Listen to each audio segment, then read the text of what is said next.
家好，今日想同大家分析下血糖高嘅問題。好多人食咗碳水化合物咧，嗰個血糖咧就飆升得好高。一個人長期食澱粉糖食得多咧冇控制好咧，咁會害咗咧會引致到呢個係我哋講嘅胰島素狀況。意思即係講嗰個糖分嘅 sensitivity 已經下降咗。咁喺呢個情況下咧，咁會帶出好多即係身體嘅問題啦。例如講食飽咗咧，唔使幾耐佢會肚餓啦，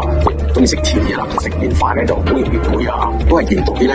我哋講係 sugar crash 嗰啲糖升得太高，跌得太快，跌得太低，咁可能又有呢個即係好餓嘅感覺啦，又或者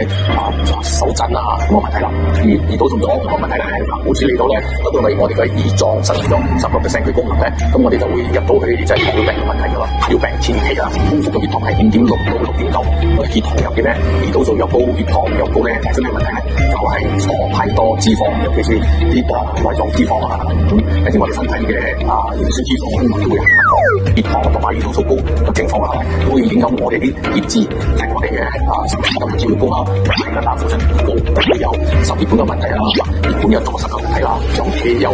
血糖、胰島素高嘅問題咧，都係會影響我哋嘅炎症啦，身體有一直長期嘅我哋叫 chronic inflammation， 血糖飆升、胰島素高，可以幫到就係。